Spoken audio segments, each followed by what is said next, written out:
इसके स्वरूप को स्वयं को लखाना है। यात्रा शुरू होगी। जब तक ये उसको नहीं जानता यात्रा शुरू नहीं होती। जब तक ऐसा है जो अक्षर में गुरु मंत्र जो ये 5 नाम 4 नाम या जो रखते हैं ना, उसको तो ऐसा समझो जैसे 6 महीने का 8 महीने का बच्चा होता है छोटा, और उसको एक झुंझुना देते हैं। वो झुंझुना किस लिए दिया जाता है? वो झुंझुना इसलिए दिया जाता है रब्बा लगा रहे खेलता रहे, तो ये झुंझुना है। वो जो नाम रट रहा है ना, वो एक झुंझुना है, उन्हें रब्बा लगा रहेगा। लेकिन असल यात्रा तो जब होगी जब जैसे कबीर साहब कहते हैं ना, गुरु क्या देगा सतगुरु चिन्ह नहीं। जब तक गुरु उस सतगुरु के दरस दीदार नहीं करा देता, जैसे गरीबदास साहब के, जैसे जीता दास जी के, तब तक यात्रा आगे नहीं बढ़ती। शुरू वही है, स्टार्टिंग है। और जब ऐसा भेदी गुरु मिल जाए, देखिए कह रखी है वस्तु कहीं ढूंढे कहीं किस विदावात, कहीं कबीर तब पाइए भेदी लेना साथ, भेदी लेना साथ में दीनी वस्तु लखाए। कोट जन्म का पंथा क्या किया? पल में दिया मिला। बताइए, करोड़ों जन्म का पंथा और पल में मिला दिया। जब भेदी को क्या लगेगा? लेकिन उसके लिए जिज्ञासु होना चाहिए। जिज्ञासु हो, जरूरत दर्द हो, जरूरत है ना उधर, फिर क्या फायदा हो उसका? पट्टू साहब ने कह रखी इस बारे में, जो कहा कि माया के जीव को समझना दीजिए, माया के जीव को समझना दीजिए, माया के जीव से समझ लीजिए।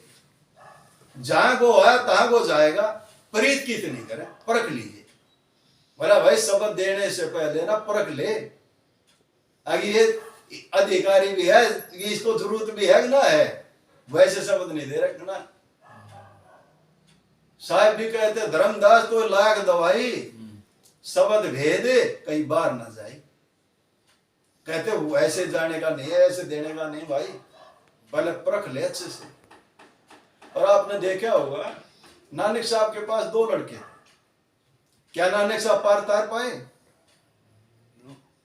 नहीं पार कर पाए ना, नहीं बैठा ना, क्योंकि सतगुरु मल्ला है। गुरु जो है मल्ला है, नाविक है, वो आवाज दे रहा है भाई ये नाव है, घाट पर खड़ी है, बैठ लो इसमें, बैठ लो। और ना बैठेगा तो रह जाएगा ना। कबीर साहब के पास कमाली थी, कमाली बैठ ली नाव में, कमाल ना बैठा तो हो गया पारे, रह गया ना। कोई भी जब भी इस समझाने के लिए इस शरीर में आएगा, जब भी सब जो गुरु आएगा इसी शरीर में आएगा, और वो समझाएगा, इशारा देगा, उसके इशारे में पकड़ ले। वो तो ये रुक के मार है भाई, बैठ ले ना नाव में, जो बैठेगा उसको पार उतार देगा, जो ना बैठेगा। ये जो बातें है ना, ये कहते हैं ना भाई वो तो अपनी सामर्थ्यता से पार उतार दी। क्यों? नानक साहब में कम सामर्थ्यता थी? कोई कमी नहीं थी सामर्थ्यता में, उन्होंने बहुत सामर्थ्यता थी। कबीर साहब से बड़ी सामर्थ्यता किसमें थी? लेकिन देखते हैं, सतगुरु देखेगा, गुरु देखेगा, ये चाहता भी है ना, ये पार उतरना ना चाहता, क्या जबरदस्ती भाई। इसकी अपनी जर्नी है, इसकी अपनी यात्रा है। आया तो ये भी यात्रा में है ना, इसकी भी तो अपनी यात्रा है। ये नहीं चाहता नाव में बैठना, तो ये अपनी यात्रा को अपनी तरीके से करेगा। उसका फर्ज ही है, वो समझाएगा, बार बार समझा रहा है भाई। यहां है मनुष्य देह मिली है। रामचरित्र मानस में कहते बड़े भाग मानुष तन पाओ, बड़े भागे थे मनुष्य शरीर मिल गया। सुर दुर्लभ सब ग्रंथ गावा, सभी ग्रंथों में इस चीज का वर्णन है। जो मनुष्य शरीर हमारे को मिला है, उसके लिए तो देवी देवता भी तरसते हैं। अब यहां देखिए रामचरित्र मानस समझा रहा है, जब जिस शरीर के लिए देवी देवता तरसते हो और वो आपको मिला है, और फिर आप अच्छे या देवी देवता अच्छा, कौन अच्छा? तो सही बात बता रहे हो, सही बात बता रहे हो नहीं जी। मतलब जो चीज आपको मिल गई, अब क्या करे, बड़े भाग मानुष तन पाओ, बड़े भाग्य तो मनुष्य शरीर मिल गया। सुर दुर्लभ सब ग्रंथन गावा। भाई सभी ग्रंथों में इस बात का वर्णन, जो मनुष्य शरीर आपको मिला है उसके लिए देवी देवता तरसते हैं। तो जो आपको मिला, आप अच्छे या देवी देवता अच्छे, कौन अच्छा? मानव श्रेष्ठ है श्री, मानव शरीर श्रेष्ठ है ना, उसके लिए देवी देवता तरसते हैं। मानव शरीर श्रेष्ठ है। साधन था मोक्ष कर दबड़ा। क्या था शरीर? साधन था। किस लिए? मोक्ष, मुक्ति के लिए। मुक्ति के लिए साधन मिला ना, 5 तत्वों का जो शरीर मिला, 3 गुण का, ये साधन मिला किसके लिए? मुक्ति के लिए। इसके लिए देवी देवता भी तरसते हैं। जब देवी देवता इस शरीर के लिए तरसते हैं, हमारे को मिला हुआ है, तो हम अच्छे या देवी देवता अच्छा? लेकिन अज्ञानता बस क्या करते हैं, हमें उल्टे देवी देवता के चक्कर काटते घूमते हैं। ये क्या है? मूर्खपना नहीं है, भ्रम नहीं है, अज्ञानता नहीं है।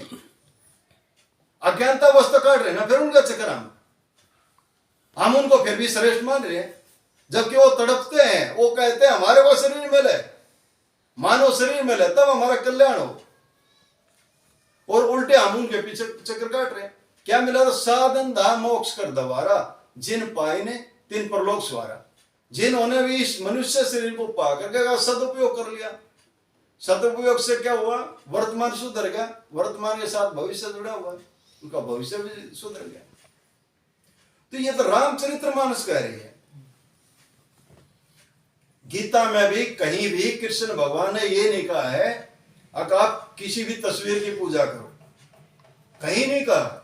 गीता उठा के देख लो, रामायण उठा के देख लो, ये सब किसने किया? ये आडंबर किसने बढ़ा दिया? इन पाखंडियों ने बढ़ा दिया, जिन्होंने अपनी दुकान चलानी थी उन्होंने बढ़ा दिया।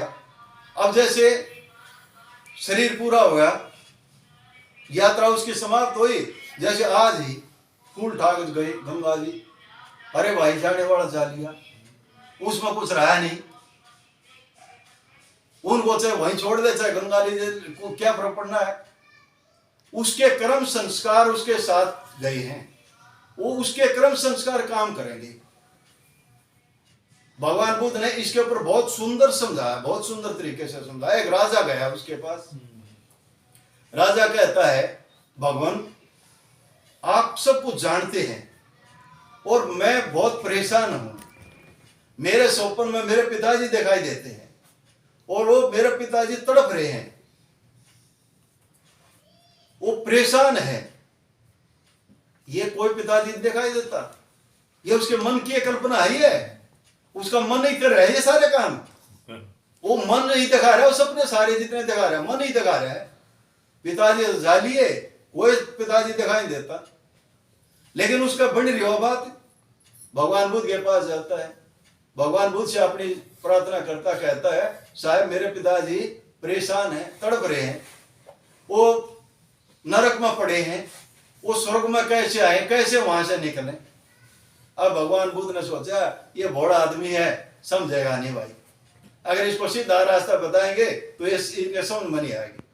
भगवान बुद्ध उसको कहते भाई कुम्हार के घर जा, 2 मटके लिया, एक में कंकर पत्थर भर लेना, एक में घी भर लेना, दोनों को लिया, वहां घाट पर आ जा, हम भी आ रहे हो। बड़ा खुश हो गया राजा।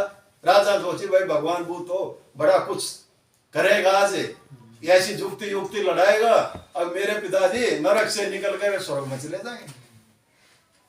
भगवान बुद्ध दोनों में जब घी भरवा दिया, कंकर पत्थर भरवा दिया, दोनों का मुंह बंद करा दिया, और वो राजा को कहता ले भाई इन दोनों मटकों को पानी में छोड़ दे। पानी में छोड़ दिया दोनों मटके। एक मोटा डंडा लेता है और कहता ले राजन ये डंडा ले, इनको मटकों फोड़ दे। राजा बड़ा खुश, इधर से मटके फूटेंगे, उधर से मेरा पिताजी मुक्त हो जाएगा। वो उसको डंडा मारता है, मटका फूट जाता है। दोनों मटके फोड़ दिए। जो घी था उसका क्या हुआ? घी पानी से ऊपर आ गया और कंकर पत्थर नीचे चले गए, क्योंकि उसका स्वभाव है। अब कितने भी मंत्र पढ़ लो, क्या कंकर पत्थरों को ऊपर ला सकते हैं? मंत्र पढ़ने से कंकर पत्थर ऊपर आएंगे? नहीं आएंगे। और घी मंत्र पढ़ के घी नीचे चला जाएगा। स्वभाव उसका, जिसने हमने जैसे कर्म करे हैं वैसे हमने भरने पड़ेंगे, भुगतने पड़ेंगे। अगर उनके पिताजी ने अच्छे कर्म किए होंगे तो अच्छा संस्कार मिल गया उनको, अच्छे कर्म बन गए उनके। अब यहां कुछ करने से क्या हो जाएगा? भरम बहुत बड़ा है। बाद में करने से, बाद में कराता हूँ, बाद में करते बाद में है। एक बुजुर्ग, आप जैसा बुजुर्ग, वो क्या कहता है, वो अपने बहू को कहता है, बेटे की जो उनकी वाइफ थी उनको कहता है, बेटा, उसकी बुढ़िया जा चुकी थी, वो कहता है, बेटा आज मेरा शक्कर खाने का मन कर रहा है, थोड़ा एक कटोरी में शक्कर ला दे। तो बुढ़िया, वो जो बहू थी, वो क्या कहती, हाँ ये तो बुढ़िया भाई तना शक्कर भाव से, मतलब उसको डांट रही है, अब तो बूढ़ा हो गया, अब तना शक्कर अच्छी लग गया, शक्कर भाव है। लड़का आता है, लड़के को भी कहती है, अब तेरे पिताजी में शक्कर भाव है। लड़का भी कुछ नहीं कहता। क्या होता, उसके मन में कुंठा आ जाती है और पूरी रात यही सोचता रहता है, क्या जीना है। कोई उससे मिलने के लिए आता है, उसका दोस्त उससे कहता है, भाई क्या हाल है? बोला, भाई हाल कुछ नहीं, कोई जीना जाना नहीं, मैंने थोड़ी शक्कर मांगी थी बहू से, अब बेटा थोड़ी शक्कर ला के दे दे। तो छुटते नहीं, बोले हाँ इतना शक्कर भाव है। बोला कोई जीना जाना नहीं। ऐसा होता है, रात में उसका शरीर पूरा हो जाता है। तो क्या तड़पता होगा? शक्कर के लिए ही तड़पता हो चलेगा। यात्रा पूरी हुई, अगले दिन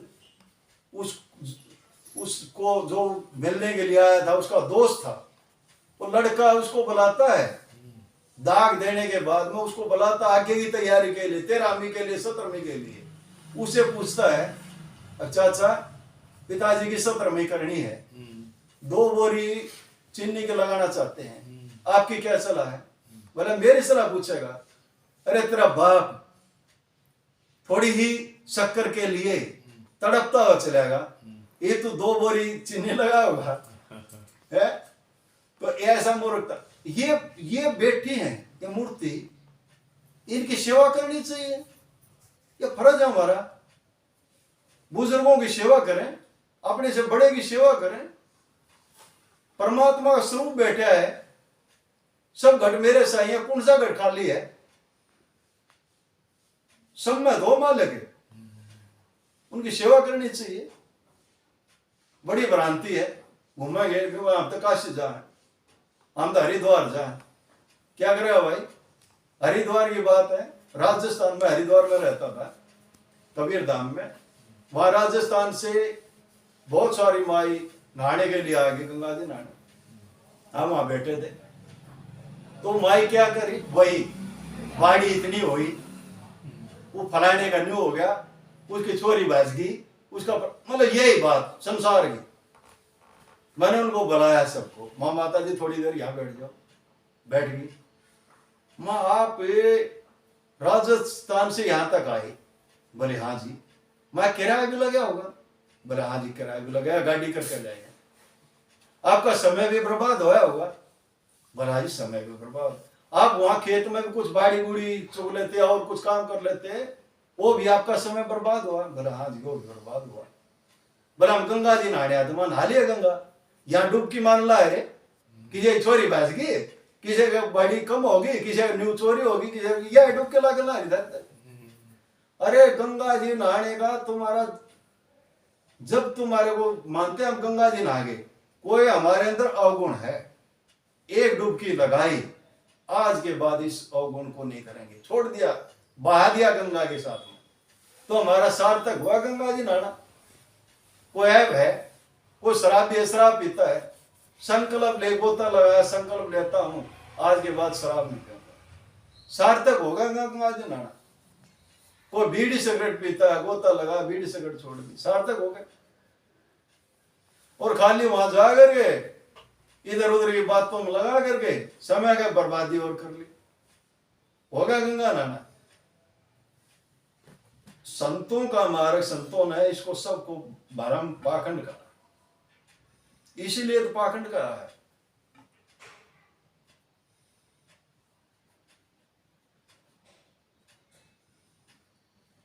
तो सबके मार्ग पर ही जो संतों ने बताया मार्ग, उसी मार्ग पर चलना चाहिए। एक की बात को समझ करके उसका धारण करना चाहिए। धारण करने से ही हमारा कल्याण होगा, बगैर धारण करे कल्याण होने वाला नहीं है।